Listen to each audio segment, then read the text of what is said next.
Hello and welcome to another open source workplace video. I'm very happy to welcome back Andrew Segal, who is the CEO of Boxer Property and the co-founder of Stemmons Enterprise. Andrew, how are you doing, sir? I'm doing great.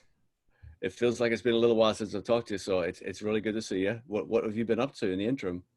I've been traveling. I've been using my immunity from having had COVID in early March to go out and see what's going on in the world, or the world being the U.S. now. Yeah, that's great. That's great. And obviously, given where we are, you're out and about, but as we look forward 12 months, is there anything that excites you about the next 12 months? I'm seeing two things that don't necessarily make sense together. Is number one, a lot of distress opportunities. We're beginning to buy things and see a lot of things come to market. But the exciting part is the green shoots, is the massive amount of leasing that we're seeing, and the level of rent collection shocked me, especially in our retail center where there's near perfect payment across a very diverse group of national and local retailers. Why do you think your group of retailers are actually, performing and paying that way? Is it where you're located or how you've identified your tenants in the past? Well, I think that two things. Number one, being in Texas is turning out to be a huge advantage. They really led the way in opening things up. The other thing is that we took retail and adapted it to thrive in a world of online competition. Is that there's a lot of things to see, a lot of things to do, a lot of things to experience in our retail center. So it brings the people there, and once the people are there, the stores can do business. Got it, got it. No, it's good and it's great, and I'm glad you're doing very well. And obviously, in New York, looking at what's going on in Texas, it seems such a different paradigm to what we're experiencing. And I don't think that the other retail landlords really tried as hard as they could to collect the rent. So I realized that it was hard and that the tenants were in a tough spot, but it appears to me that it was easier for them to go to their lenders and say, I need forgiveness of the loan, or I need to delay payments, than go to the tenants. It may have been partially a conflict where you have commercial companies that are running malls that also represent the tenants in their leasing activities, and they may not want to lock them out or be insistent about the rent. as we sort of think about your organization, how you operate your organization, happy, optimistic workers perform better. It's something that we know. And as CEO, how do you think about employee happiness? So I think it's very important. One of the things that's central to it is being together, is building personal relationships. So that's one of the reasons why we like to see people back in an office. And even if they're not all in the same office, at least they're with other people. I think that leaving people home for too long is going to leave them detached from their peers, detached from the company.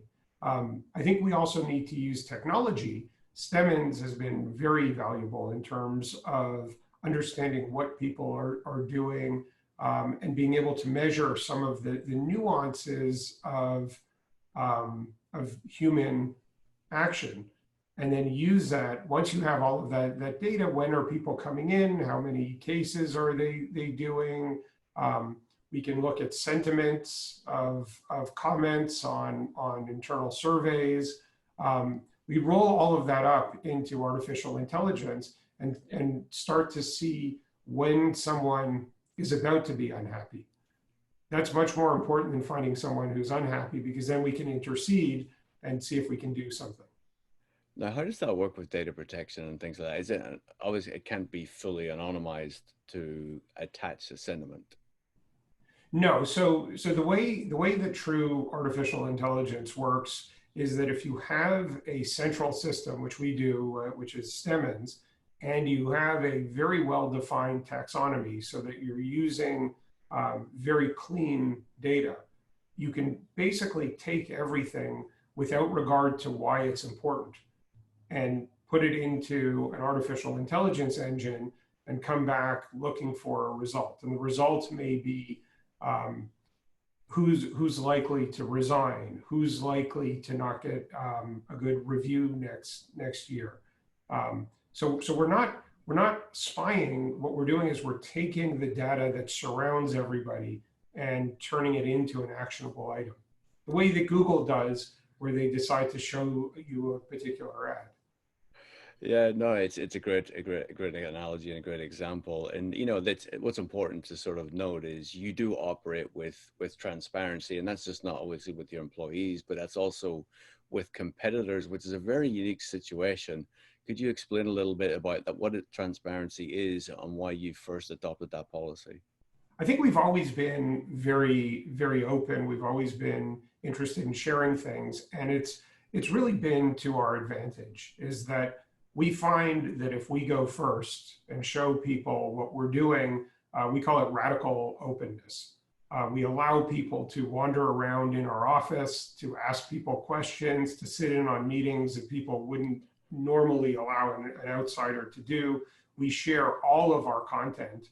We share all of our manuals. We share all of our checklists. And what happens is we get back such valuable feedback and so many great ideas from the field.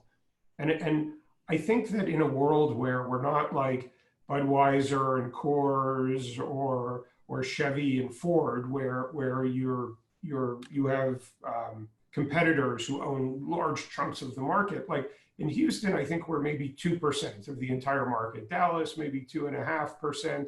So we have a massive incentive to create alliances and share things with them.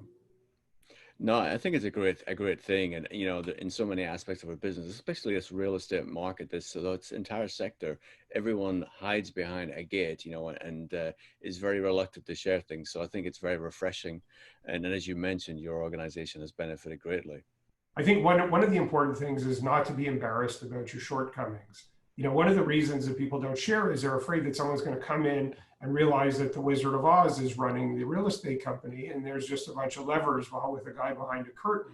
But if you get over the embarrassment of exposing the things that you're doing, you can really have radical improvement. No, that's great. And I love the Wizard of Oz analogy again. You've come up with plenty today. Those few days away must have done you good, Andrew. Ah, Look, look, thank you again. Look, I appreciate you giving us time and sharing your thoughts, and I look forward to speaking to you again soon. sounds great.